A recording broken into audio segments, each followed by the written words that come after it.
Everyone, আমরা কিন্তু গত পর্বে দেখিয়েছিলাম ঝাউবন থেকে তাদের সমুদ্র সৈকতের যে বীজটা আছে সেই বীজ থেকে ডিটেলস দেখিয়েছিলাম, এমনকি দেখিয়েছিলাম ওইখানে কিভাবে হচ্ছে জেলেরা ফিশিং করে সেটিও কিন্তু আপনাদেরকে ভালোভাবে সুন্দরভাবে দেখিয়েছি। তো আমরা লাস্টে হচ্ছে দেখিয়েছিলাম আমরা কিন্তু ইনানি বিচের উদ্দেশ্যে রওনা দিয়েছি। তো আমরা সেখান থেকে শুরু করেছি যেখান থেকে শেষ হয়েছে। তো আমাদের যাত্রা কিন্তু নেক্সট টার্গেট হচ্ছে ইনানি বিচ। তো আমরা হচ্ছে এসি বাসে করে রওনা দিয়েছি, আর এসি বাসের মধ্যে খুব ভালোভাবে ভিডিওটা ওরকমভাবে সৌন্দর্যময় করতে পারছি না, কারণ একটাই, সেটা হচ্ছে যে এসি বাসের গ্লাসটা একটু কালচে কালার হয়, মানে ঘোলা টাইপের, যে কারণে আপনাদের যে বাইরের দৃশ্যটা আসলে কি বলবো দেখতে পাচ্ছেন। আপনি যদি একটু দূরে তাকান দেখতে পারবেন যে সমুদ্র সৈকতের যে নীল পানি সেটা কিন্তু দেখা যাচ্ছে, আর সামনে একটু সাদা, কারণ হচ্ছে যে ওই যে বালি আছে, যেটা আমি গত পর্বে বলেছিলাম।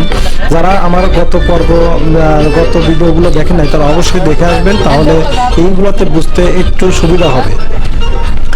এনিওয়ে, আমি কিন্তু হচ্ছে যাচ্ছি আপনার যে রাস্তা দিয়ে, সেটা হচ্ছে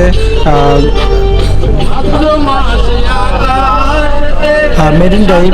এই রাস্তাটা ধরে আমরা কিন্তু যাচ্ছি, আর আমরা কিন্তু অনেকজন আছি একসঙ্গে গান করতে করতে যাচ্ছি। অবশ্যই আপনারা কিন্তু সেই গানগুলো শুনতে পারতেছেন, আমার ব্যাকগ্রাউন্ডে অবশ্যই বাজতেছে। তো আমরা কিন্তু সেই ব্যাকগ্রাউন্ডের মধ্যে থেকে, গানের মধ্যে থেকে আপনাদেরকে বলার চেষ্টা করতেছি। আর সামনে দেখতে পাচ্ছেন মেরিন ড্রাইভের হচ্ছে সেই হচ্ছে আপনারা যেখানে এখান থেকে হচ্ছে যে সেন্ট মার্টিন যেতে পারবেন, বা জাহাজগুলো, বড় বড় জাহাজগুলো এখানে বেরে এখান থেকে কিন্তু আপনারা জাহাজে উঠতে পারবেন, এবং এখান থেকেই আপনারা সেন্ট মার্টিনের উদ্দেশ্যে যাত্রা শুরু করতে পারবেন। তো এটা একটা ভালো একটা দিক, যেটা হচ্ছে আপনাদেরকে দেখাতে পারতেছি। তো আমরা চেষ্টা করব আরও কাছে যাওয়ার জন্য, আরও কাছে গেলে আরও একটু ভালো দেখতে পারবো। তো চলুন আমরা একটু গান শুনে আসি। গান শোনার পরে আপনারা গান শুনি, আর হচ্ছে যে এই সৌন্দর্য উপভোগ করি। গানটা আসলে ওই রকমভাবে ফুটিয়ে তুলতে পারবো না, কারণ হচ্ছে অনেক দূর থেকে আমি রেকর্ড করেছি। যে গায়ক সে হচ্ছে অনেক সামনে আছে, আমি অনেক পিছনে থেকে আপনাদেরকে কথা বলার এবং গান শোনার সব কিছুই সুযোগ করে দিচ্ছি।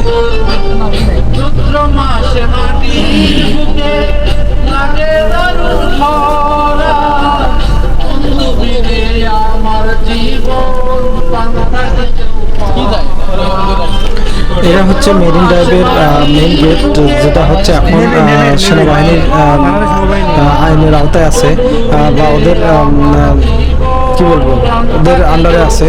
তো এই আন্ডার থেকে বা এখান থেকে হচ্ছে যে আমরা যদি বা কেউ যেতে চাই তাহলে যেতে পারবে। এখন আপাতত আপনার মেরিন ড্রাইভের এটা বন্ধ আছে, কারণ হচ্ছে যে সরকার থেকে নিষিদ্ধ আছে যে সেন্ট মার্টিনে আর যাওয়া যাবে না। তবে আপনি চাইলে ছোট ছোট ট্রলার নিয়ে বা অন্য পন্থায় আপনি যেতে পারবেন, তবে ওখানে আবার সেনাবাহিনী আছে, আপনারা কিন্তু চাইলে ওখানে আবার জবাবদিহিতা করতে হবে। তো সেই সুবাদে আমরা ওইখানে যাব না, তবে যখন এটা নর্মালি খুলবে তখন কিন্তু আমরা ঠিকই চলে যাবো এখানে ইনশাল্লাহ। অবশ্যই আপনাদের তখন ভালোভাবে দেখাতে পারবো যে সেন্ট মার্টিন, আসলে সেন্ট মার্টিনের পানিগুলো এবং সব কিছুই যে কতটা সুন্দর সেটা দেখতে পারবো। চলুন, আপনাদের আরেকটু সৌন্দর্য করার জন্য আমরা কিন্তু সামনের দিক থেকে ক্যামেরাটা ধরতেছি। তো সামনের দিক থেকে দেখানোর চেষ্টা করতেছি, এবং আমাদের কিন্তু ব্যাকগ্রাউন্ডে অবশ্যই মিউজিক চলতেছে। আমরা কিন্তু একটা পিকনিকের স্পটের মতো করে চলে আসছি, যে কারণে সবাই আছে। এর মাঝেও কিন্তু আপনাদেরকে আসলে হতাশা করব না, যেহেতু আমরা সৌন্দর্যগুলো উপভোগ করেছি, সেহেতু আপনাদের অবশ্যই বা প্রত্যেকটা মানুষের এটা দেখা উচিত। এই পৃথিবী এবং দেশের যে আমাদের এত সৌন্দর্যময় যে জায়গাগুলো আছে, সেগুলো কিন্তু আসলে প্রত্যেকটা মানুষের, বাংলাদেশের হয়ে এটা প্রত্যেকটা মানুষের এখানে এসে দেখা উচিত। যদি একান্তই তারা না আসতে পারে, তাহলে আমার ভিডিওর মাধ্যমে ইনশাল্লাহ দেখতে পারবে। আমি চেষ্টা করব প্রত্যেকটা পয়েন্টের ভিউয়ের নিতে। আমি যেহেতু কক্সবাজার এসেছি, আমি হিউজ পরিমাণ ভিডিও করেছি, দেখতে পাচ্ছেন গত ভিডিওগুলো।